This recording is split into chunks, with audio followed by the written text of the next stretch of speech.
یہ انوکھی بات، یہ دو جہاں کے شاہ ہیں اور پاس کچھ رکھتے نہیں، دو جہاں کی نعمتیں ہیں ان کے خالی ہاتھ میں۔ ایک شخص امام حسین کے پاس آیا، عرض کی حضور فقیر ہوں، کچھ لینے آیا ہوں۔ آپ کو پتہ ہے نا فقیر اگر کبھی گاڑی کا شیشہ بجائے تو لوگ تلاش کرتے ہیں کہ ٹوٹے پیسے ہیں کہ نہیں، وہ ڈھونڈنے پڑتے ہیں، نہ ہو تو فقیر واپس جاتا ہے۔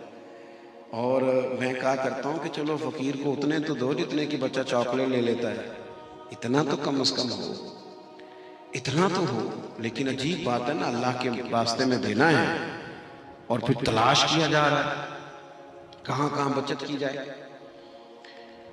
تو فقیر نے آ کے عرض کی امام حسین سے، حضور کچھ چاہیے؟ وہ کہتا ہے میرا خیال تھا 2-4 دینار مل جائیں، 2-4 اشرفیاں مل جائیں تو میرا کام چل جائے گا۔ امام حسین فرمانے لگے سب بانٹ چکا ہوں، ظاہری طور پر تو ایک بھی نہیں، کچھ گھنٹے انتظار کرنا پڑے گا۔ کہتا ہے میں کچھ گھنٹے انتظار کیا، 5 تھیلیاں اشرفیوں کی آئیں، ایک تھیلی میں 1000 اشرفی تھی، 5000 اشرفیاں ہی اٹھا کے شیر خدا کے بیٹے نے میری جھولی میں ڈال دی۔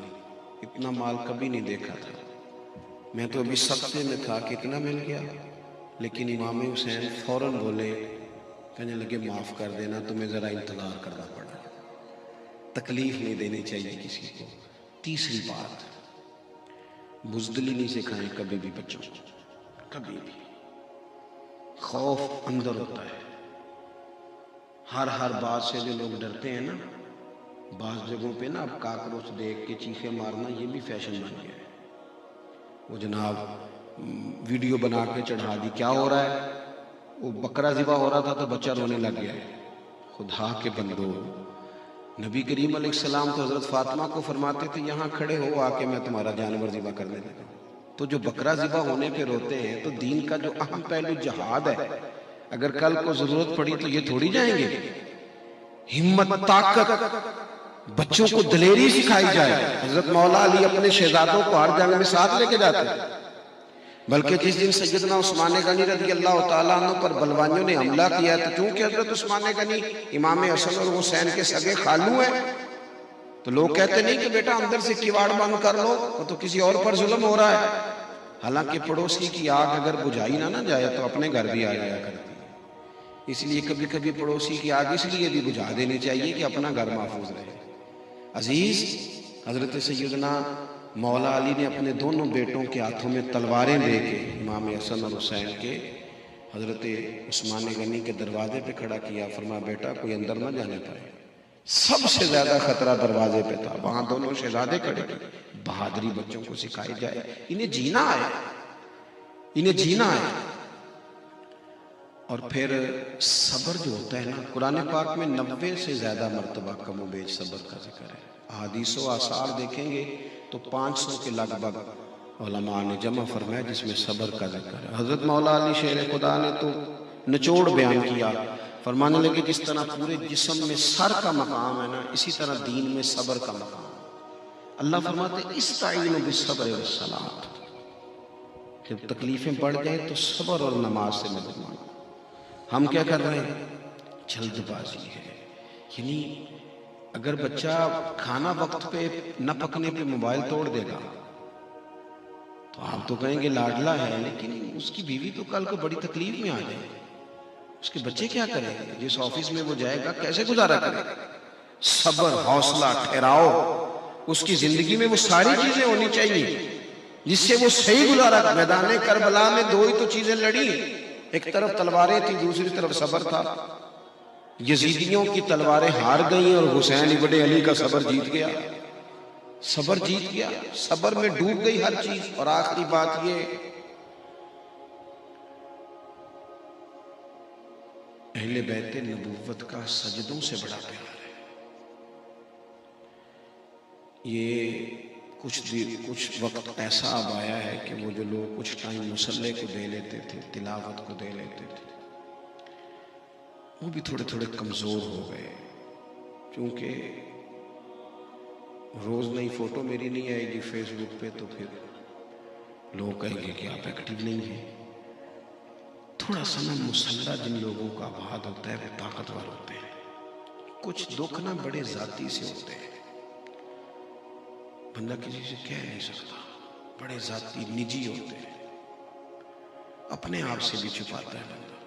اگر مصلح آباد ہو نا، دعا مانگنے کا سلیقہ آتا ہو، تو پھر وہ سارے دکھڑے بندہ رب اور رسول سے کہہ لیتا ہے اور طاقتور ہو جاتا ہے، جی لیتا ہے، ڈپریشن، ٹینشن، ان ساری بیماریوں سے دور نکل آتا ہے۔ شرط یہ ہے کہ اس کا مصلح آباد ہو، لیکن ہر چیز ہماری آباد ہے، کچھ صرف 10 سے 20 منٹ روز فرض کے علاوہ رات کو اکیلے بیٹھے اپنے مالک کی بارگاہ میں۔ کتنا کو بھاگیں گے دنیا اور دنیا داروں کے پیچھے، لوگ تو تھکا دیتے ہیں۔ جتنی دعائیں اللہ سے مانگ سکتے اور کمال دیکھیں، حضور نے فرمایا جو رب سے زیادہ مانگے اللہ اسے راضی ہوتا ہے، مانگ اور خوش ہوتا ہے۔ آپ کسی سے 2-4 دفعہ کسی چیز کا مطالبہ کریں تو کہتا ہے تیرا تو کام ہو گیا ہے، لیکن اللہ سے جتنا زیادہ مانگو۔ 9-10 محرم کی درمیانی رات تھی، عمر بن سعد آیا، امام حسین سے کہنے لگا 2 ہی باتیں، یا آپ جنگ کریں گے یا بیعت کریں گے؟ تو فرمایا بھائی صبح بتاؤں گا، 1 رات کی مہلت دو۔ چلا گیا۔ حضرت عباس رضی اللہ تعالیٰ عنہ امام حسین کی خدمت میں عرض کرنے لگے حضور آپ نے مہلت مانگ لی ہے، یہ عجیب سے لوگ ہیں، جانے کیا گمان کریں گے؟ آپ کا فیصلہ جو صبح ہونا ہے مجھے ابھی پتہ ہے، جنگ ہی ہونی ہے، کیوں 1 رات کی مہلت مانگی؟ بس یہ بات آپ نے یاد رکھنی ہے۔ امام حسین فرمانے لگے عباس تیرا کیا خیال ہے؟ میں نے سوچنے کے لیے وقت مانگا ہے۔ حضور پھر کس لیے مانگا ہے؟ ٹھنڈی سانس لی سیدہ کے لال نے، اور پھر کہنے لگے عباس تجھے پتہ ہے نا مجھے سجدوں سے بڑا پیار ہے، سجدوں سے۔ 1 رات رہ گئی ہے، دل کرتا ہے میں رج رج کے سجدے کروں، اس کی بارگاہ میں کہہ دوں سارا کچھ۔ آج میں نا اس ریت والی زمین پر پیشانی خوب رکھوں گا، اپنے مالک کی تسبیح پڑھوں گا، آج اس کے حضور حاضری دوں گا، آج لطف آئے گا۔ کبھی جب پوری طرح دنیا دل توڑ دے تو پھر جو سجدے کا مزہ ہوتا ہے نہ بچا بچا کے تو رکھ اسے، تیرا آئینہ ہے وہ آئینہ، شکستہ ہو تو عزیز تر ہے، نگاہ آئینہ ساز میں دکھی جب روتا ہے نا تو پھر تو لطف آتا ہے سجدہ کرنے کا۔ اپنے سجدے مضبوط کریں، عبادات پر توجہ دیں، اور تنہائی میں کچھ چیزیں بندے کی اللہ رسول سے راز بھی ہونی چاہیے، سب نہیں سب کو بتایا جا سکتا، اس پر تھوڑا غور کریں گے تو اہل بیت نبوت کا یہ والا اسوہ ہمیں بڑا مضبوط کرے گا۔ اللہ کریم کے حضور دعا ہے جو کہہ سکا ہوں اللہ قبول فرمائے۔